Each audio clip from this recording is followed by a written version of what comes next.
It's from a very it's absolutely incredible. I've never seen it before. I saw it yesterday.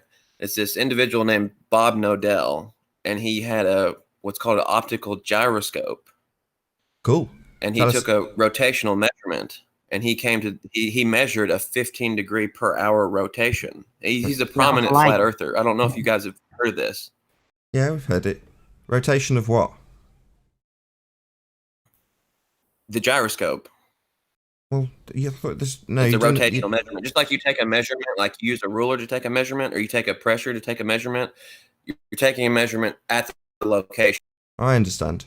So I'll just repeat the question from housekeeping.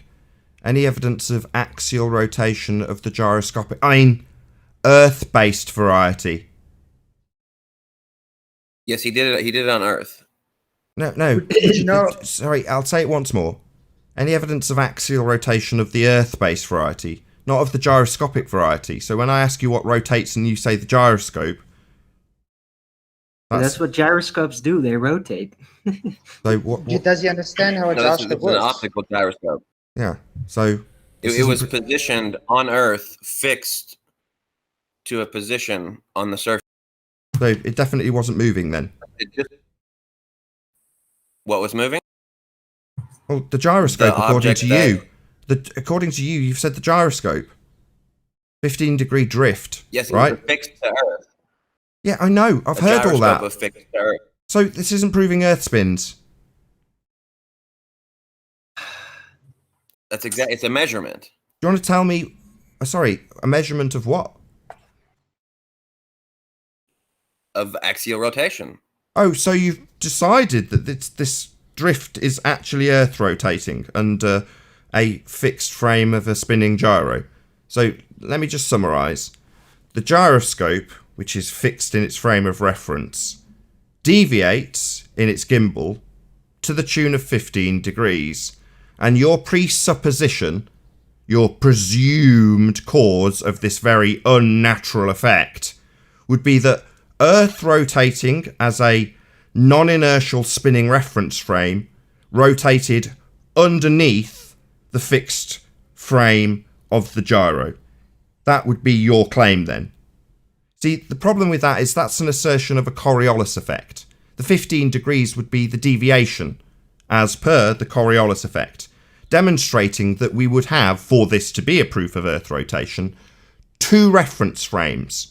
A non-inertial spinning reference frame, claimed by you in this example to be spinning underneath the fixed frame of the gyroscope.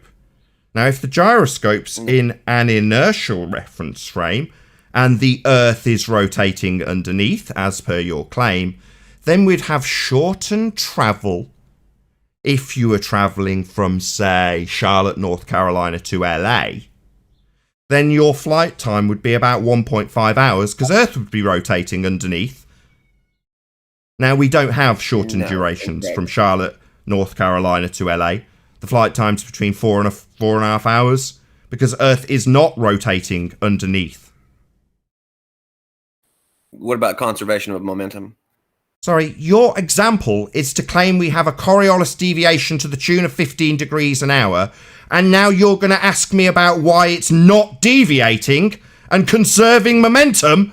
Well, that's not a deviation. I'm talking about your example of the planes. My example of the planes debunks the claim of the gyro that we have Earth rotating underneath this inertial frame demonstrated in the gyroscope's rotation. So if Earth is rotating underneath the inertial frame of the gyro, then it's also rotating underneath an aeroplane, and you'd have shortened travel time. Don't now justify why we're not seeing the claim deviation you think is being proven by the gyro, because it's being debunked by the planes. You don't now have to justify this, because it debunks your original claim. The gyroscope absolutely doesn't prove your assumption that Earth is rotating underneath as a non-inertial spinning reference frame. Your claim is debunked because we don't have two separate reference frames. Can I get in for a moment, please? I have some relevant information to this gyro claim. Nathan, is that okay? Sure. Go ahead. Right. All right. So, yeah, the ring laser gyro, right? It was actually the only thing that did the drift, because the regular physical gyro didn't do that. Just for starters, okay. So the gyro, that laser gyro, it's a light-based device. So what it proves is that light, for some mysterious reason, seems to drift for 15 degrees per hour. That is what it proves. So it doesn't actually prove any rotation of the Earth being a ball. And then, on top of that, even if it were in some way, okay, that drift was perpendicular. It wasn't a ball-based orientation drift. No, it was straight to the axis of up and down. That's how the rotation happened. In some random point, not at the North or South Pole, okay? So the entire claim that thing supposedly proves axial rotation is so ridiculously outrageous. It's really just embarrassing every time somebody that brings that up and thinks it's real.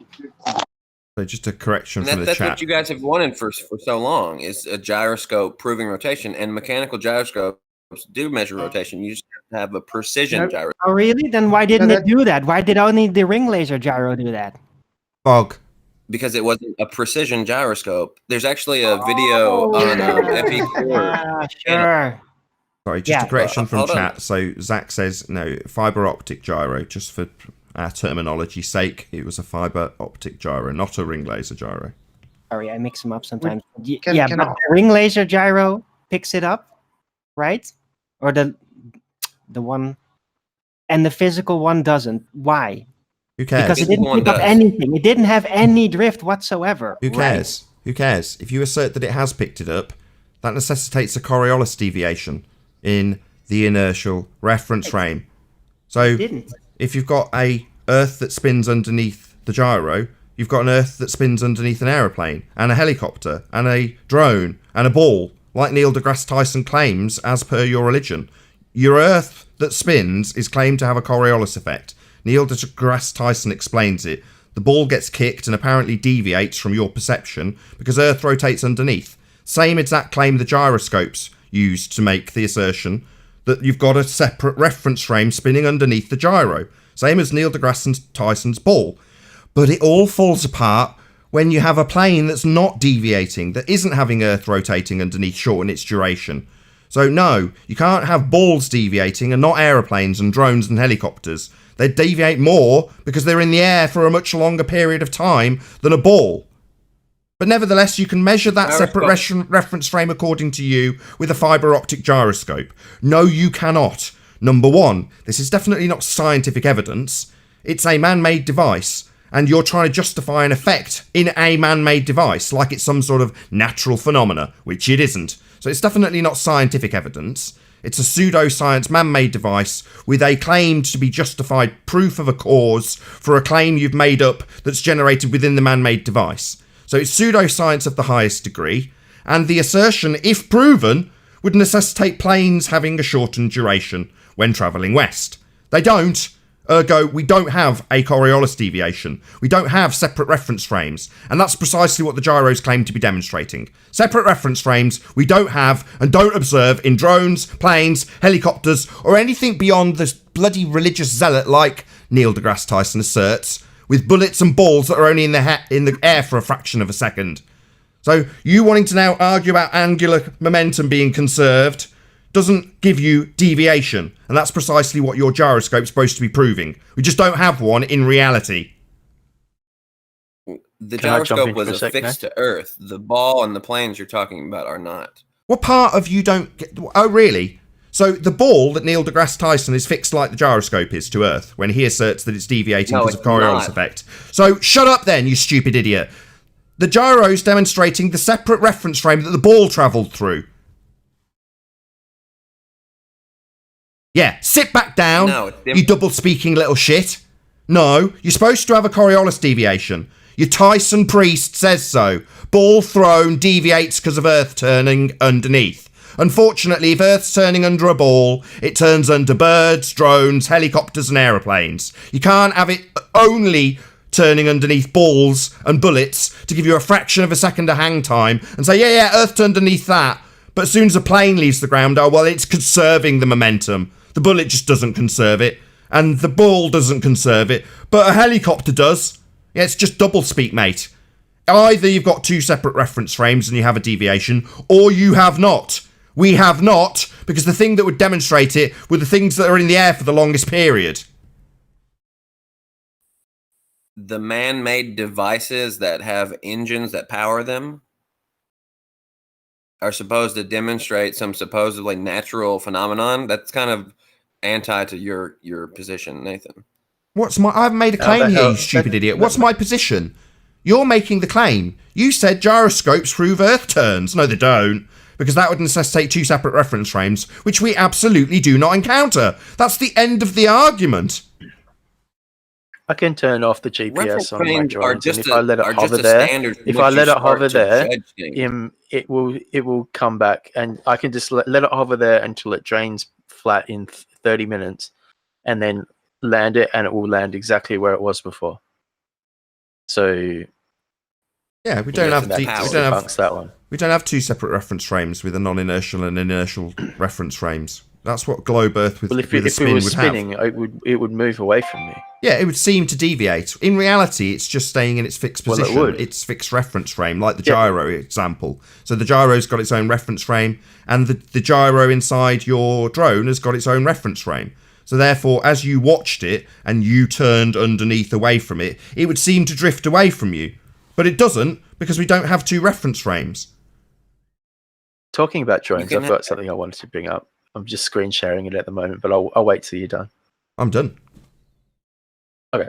All right. Reference frames are a man-made thing that we apply to certain situations. Yeah, they're applied to the gyro example I just debunked. You can have an infinite amount of them. They're a point. I don't give a shit. Your gyro's got two. It demonstrates, or is claimed to demonstrate, Coriolis deviation. I've debunked it because we don't experience that in reality. So while you might attribute this claim to be cause of this man-made effect, it's not true because we don't observe it. Nothing's deviating in reality. You don't see drones drifting. You don't see planes taking much shorter durations when going west. Nothing like that is actually occurring. Now, while the priests might say it happens with something with a very short hang time, it would happen much, much more with things that stay in the air for longer. It doesn't because it's not two reference frames. Earth isn't rotating underneath. Now, I appreciate that at this point your cognition says, argue about why it's not turning underneath, when the very claim that it is comes with a Coriolis deviation that you're claiming takes place in the gyro, two reference frames. So what is this bloody word salad now about how we've got infinite reference frames, when your gyro only uses two to demonstrate a Coriolis we don't experience? Shut up! Well, if something's spinning, it would be If you assume Earth spinning, yeah. We've heard it all before. You're not going to get there very quickly, shit for brains. If something's spinning, so what? Now it's on to beg the question that Earth's spinning. No, that's the definition of an inertial reference frame. So what's spinning in this example? Earth? You're going to beg the question immediately when I've pointed out that if something's spinning in your vernacular means I'm going to now assume Earth spinning with my next example. Prove me wrong. Well, it was affixed to Earth, Nathan. And is Earth spinning automatically in this example? It was affixed to Earth, and the measurement device, picked up a 15 degree per hour rotation. Of the Earth. Rotation. Therefore, Earth is, because it was affixed to Earth. That's a formal logical fallacy called affirming the consequent. So what, you think that you're going to get around me pointing out that you're begging the question by formulating the begging the question into affirming the consequent, formal logical fallacy? Yeah, you're not very sharp. Shut up and sit down. I'm sick of hearing you. Go ahead. Tell me how that's a logical fallacy. If P, then Q, Q, therefore P. Yeah? If I see a 15-degree rotation in the gyroscope, then Earth is spinning. Earth is spinning because I see a 15-degree rotation in a gyroscope. If P, then Q, Q, therefore P. Formal logical fallacy. Affirming the consequent. Now shut up! Go ahead. So you Mind warped. You can't measure. I'm going to kick you out if you can't keep your stupid mouth shut. I've explained multiple times that the ring laser fiber optic gyro example is a demonstration of two reference frames we don't experience in reality. I don't want to hear any more from you. Mind warped. Go ahead. Cool. Can't we also void out the ring laser gyroscope if it has a computer chip in it that's already pre-programmed? You calibrate it. Sorry, why are we still talking about something that, if proven, would give you 2 reference frames? So if we argue that your example's correct, and that the gyro shows a 15-degree turn of the Earth underneath, then I debunk it immediately with things that aren't showing that in reality. So why are we still arguing about what the gyro does? Are you too stupid in the Discord server? Have you not listened to a word I've said? The gyro, if proven in your case, demonstrates 2 reference frames according to your example. If there are 2 reference frames, flight times are reduced. Drones deviate. Helicopters drift. So no, that doesn't happen, ergo there are not 2 reference frames. So what, you want to continually argue about what the gyro's proving? If it's proven in your example, planes must be shortened durations. Drones must drift. Balls must go into goals because they've had the Earth turn underneath them. Suddenly you've got snipers who give actual accounts on this show of accounting for Coriolis, when we seem to have an endless stream of people coming on saying, yeah, I've got experience with these munitions, and they do not account for Coriolis. No Earth turn underneath needed. Yeah, so that's what we have in reality. A claim from the priests that they're accounting for these short hang time balls, because Earth's rotating underneath, and gyros, that according to you, show Earth rotating underneath, but it doesn't rotate underneath a plane. So it doesn't rotate underneath. That's the end of this argument. I don't want to hear another word about bloody gyros. Okay, let me make my closing point and then I'm done, okay? You haven't got a closing point! You think you are now entitled to the mic to make a declaration upon being absolutely crapped on? No. For the 4th time, I'm trying to get someone else who's not you, who's having to have this broken down repeatedly, to use the mic. Not you! I mean, go ahead, mind warped. A flat earther and he proved I'm going to have to stick him on mute. Anybody who says I'm unreasonable for using the mute button, that's why. Otherwise, I'll mute him, it's fine. Mute him, you're not unreasonable. He's been given multiple opportunities.